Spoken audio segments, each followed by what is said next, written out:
কোনো একদিন এদেশের আকাশে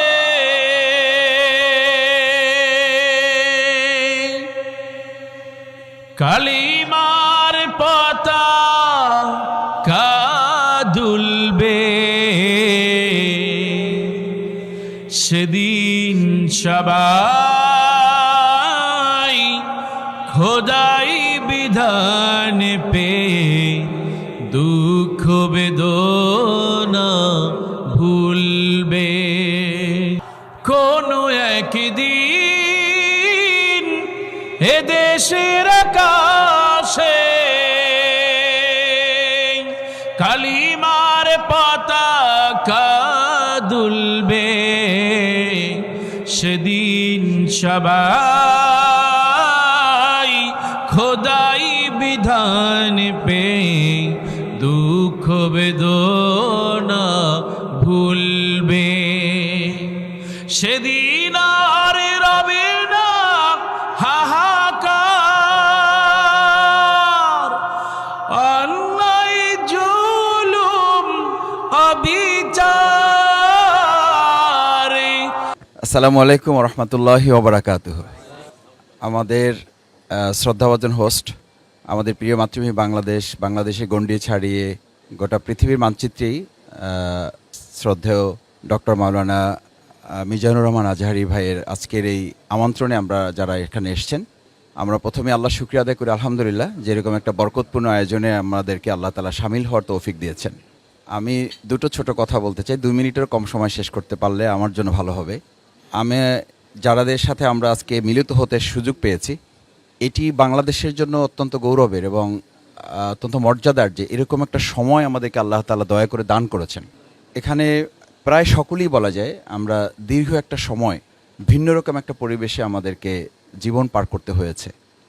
বিশেষ করে আমাদের শ্রদ্ধেয় হোস্ট আজকে যিনি, তাকে তো আসলে আমাদের এই প্রিয় মাতৃভূমিতে আমরা তো রাখতেই পারলাম না। আল্লাহ তাআলা আমাদেরকে এই সুযোগ দিয়েছেন। আবার আরেকবার অন্তরস্থল থেকে শুকরিয়া আদায় করছি আলহামদুলিল্লাহ। আল্লাহ যেন স্থায়ীভাবে আমাদের প্রিয় মাতৃভূমির জন্য প্রথমত এই সময়টাকে নেয়ামত হিসেবে বর্ধিত করে দেন। দ্বিতীয় হচ্ছে, আমি হুজুরের ওয়াজ থেকে একটু কথা বলি, সেটা হচ্ছে ওয়াহুয়াল গফুরুল ওয়াদুদ। আসলে আমাদের প্রতি মানুষের এই ভালোবাসা, আমাদের এই বক্তব্য, আমাদের এই কারো লেখনী, এটির আলাদা কোনো কৃতিত্ব আছে বলে আমার কাছে মনে হয় নাই। এটা নিতান্তই আল্লাহ তাআলার দান তার বান্দার প্রতি। তিনি যখন তার কোনো বান্দাকে ভালোবাসেন, এই হাদিস আপনারাই বলেন, আপনাদের কাছ থেকে শুনেছি, আমিও মাদ্রাসায় যতটুকু পড়ার সুযোগ পেয়েছি, আল্লাহ তাআলা যখন কোনো বান্দাকে ভালোবাসেন তখন তিনি আরশে আজিমে এটাকে বলেন, এবং আরশে আজিমকে আসমানওয়ালাদেরকে বলেন এটা জমিনওয়ালাদের কাছে পৌঁছানোর জন্য। সুতরাং আমার যেন এটা মনে থাকে যে আল্লাহর দেয়া এই নেয়ামত আমি আল্লাহর দিনের জন্য যতটা ব্যবহার করব, আল্লাহ এটা তত বেশি সমৃদ্ধ করে দেবেন। লা ইন শাকারতুম লা আযীদান্নাকুম। সেটা যদি মনে থাকে তাহলে আমার মধ্যে কোনো ধরনের দ্বিতীয় চিন্তা, ভিন্ন চিন্তা অথবা দিনের বাইরে গিয়ে আলাদা কোনো চিন্তা আমার মধ্যে স্থান পাওয়ার কোনো সুযোগ থাকবে না। শেষ কথা হচ্ছে, আমরা যারা আজকে এখানে একত্রিত হয়েছি, বাংলাদেশে ইসলামের দুটো কমপ্লিসিটি আছে। একটা কমপ্লিসিটি হচ্ছে ইসলাম যারা জানেন তারা, আমরা যারা প্রচার করি, আমরা ইসলামকে অ্যাড্রেস করার ক্ষেত্রে সাধারণ মানুষ যারা, তাদের মধ্যে অনেক ধরনের কমপ্লিসিটি আছে, যাদের কাছে পাবলিকলি ইসলাম অ্যাড্রেস করার জন্য আমাদের আরও বেশি গবেষণার সুযোগ আছে। এবং সেটা শ্রদ্ধেয় ডক্টর মাওলানা মিজানুর রহমান আজহারি ভাই, আমার বোধহয় তিনি আমাদের এখন শিক্ষক হিসেবে ভূমিকা পালন করছেন এবং আমাদের শেখারও সুযোগ আছে, আমরা শেখার চেষ্টা করছি। আমার 95 বছর বয়সের মা বাড়িতে আছেন, খুব ভালো কথা বুঝতে পারেন না, এই ইউটিউব ওপেন করলেই বলেন যে আমার ওই ছেলে একটা আছে না, আজহারি ছেলের ওয়াজটা একটু দাও, ওরটা আমি ভালো বুঝি। আন্দোলনের উনি শপথের জনশক্তি এখনও, তো বলে যে আমার ওই ছেলেটার ওয়াজটা আমি ভালো বুঝি। তো এই যে ভালো বুঝেন, তার মানে উনি খুব শিক্ষিত না, 5 পাস করা একজন মা আমার।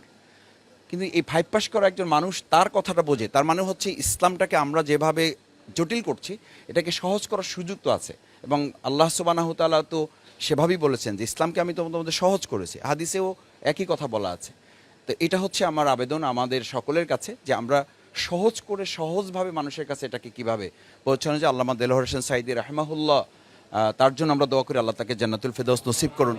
তিনিও এই ধারাটা তৈরি করে রেখে গেছেন, যার কারণে তিনি দল মতের ঊর্ধ্বে উঠে সবাই তার কথা শুনতে আসতেন। লাস্ট কথা হচ্ছে যে বাংলাদেশের এখনকার পার্সপেক্টিভটা আসলে হচ্ছে জেনারেশন টু জেনারেশন যে চেঞ্জ হচ্ছে, যেটা হুজুরের আমি শেষ কথা এসে শুনতে পাচ্ছিলাম, জেনারেশনকে কভার করার জন্য আমাদের ইসলামাইজেশনটাকে মডার্ন টেকনোলজির সাথে যদি অ্যাডজাস্ট করার ক্ষেত্রে আমরা ইসলামকে আবার পিছনে ফেলে রাখি। আমি কোথাও কোথাও দেখি যে মাদ্রাসায় ব্যানার টানানো আছে, আমি আজকেও প্রেস ক্লাবে একটু আগে কথা বলে এসেছি যে ইসলাম ও আধুনিকতার সমন্বয়। এই ল্যাঙ্গুয়েজগুলোর সাথে আমরা কেন পরিচিত হচ্ছি? আসলে আমাদের বরং অ্যাড্রেস করতে হবে ইসলামই তো শুধু আধুনিক না, আল্ট্রা মডার্ন, এবং এটার আধুনিকতার ধারে কাছেও এখন এদেশের গোটা পৃথিবীর আধুনিকতা মানে ওই দরজায় পাই রাখতে পারে নাই। তা আমরা এটা কেন বলছি?